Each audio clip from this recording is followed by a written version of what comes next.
একটু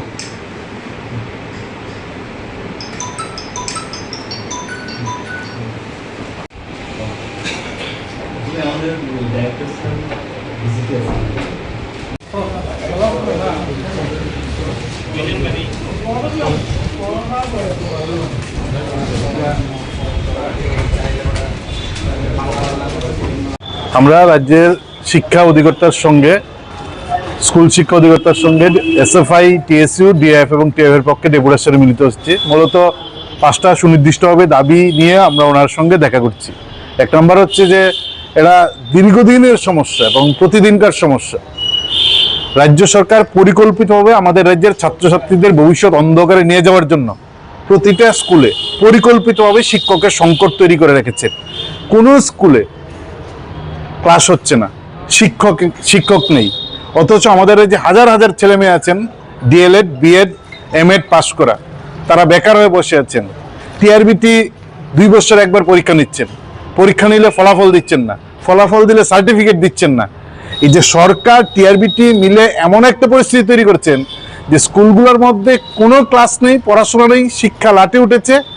রাজ্য সরকারের মুখ্যমন্ত্রী তিনি ঘুরে নতুন নতুন জ্ঞান দিয়ে তিনি এদিক সেদিক বক্তৃতা করছেন, আমাদের রাজ্যের ছেলে মেয়েদের অন্ধকারে নিয়ে যাওয়ার চেষ্টা করছেন।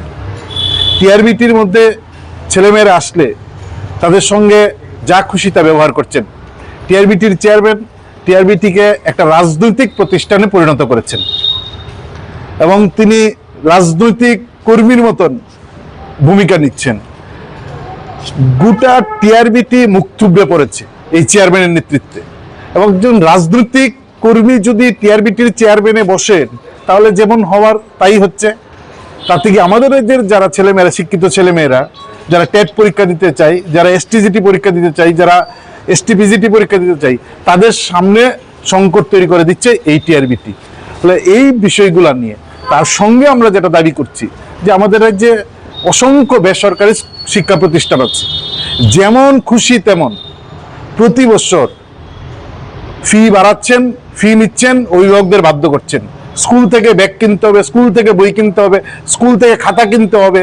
এই সব মিলে একটা ব্যবসায়ী প্রতিষ্ঠানে পরিণত হচ্ছে বেসরকারি শিক্ষা প্রতিষ্ঠানগুলো। রাজ্য সরকারের কোনো লাগাম নেই। আমরা দাবি করছি এই যে বেসরকারি শিক্ষা প্রতিষ্ঠান যা খুশি তা বাড়াচ্ছেন, চাপিয়ে দিচ্ছেন অধিক অর্থ অভিভাবকদের উপর, সামগ্রী কিনতে বাধ্য করছেন, রাজ্য সরকারকে ভূমিকা নিতে হবে। শেষ দাবি হচ্ছে 125টা স্কুলকে বিদ্যাজ্যোতি আন্ডারে এনেছেন, প্রতি বছর 1200 টাকা করে প্রত্যেকটা ছাত্রছাত্রী থেকে নিচ্ছেন। এই টাকা কোটি কোটি টাকা ছাত্রছাত্রীদের কাছ থেকে সরাসরি স্কুল নিচ্ছেন। এই টাকা বছরের পর বছর কোথায় খরচ হচ্ছে, কোন খাতে খরচ হচ্ছে, কারা খরচ করছে, তার কোনো হিসাব মানুষের কাছে নেই। রাজ্য সরকারের কাছে আছে কিনা আমরা জানি না। আমরা বলছি যেহেতু ছাত্রছাত্রীরা প্রতি বছর এই টাকা জমা দিচ্ছেন, ছাত্রছাত্রীদের কাছে প্রতি বছর এই টাকা কোন খাতে কত খরচ হয়েছে তার হিসাব, বিদ্যাজ্যোতি স্কুলগুলোর হিসাব ছাত্রছাত্রীর অভিভাবকদের হাতে তুলে দিতে হবে। এই দাবিগুলো নেই আমরা শিক্ষা অধিকর্তার সঙ্গে ডেপুটেশনে মিলিত হতে এসেছি। দেশের স্বাদের আনন্দ লংতরায়, লংতরায় রান্নায় তোমাকে চাই।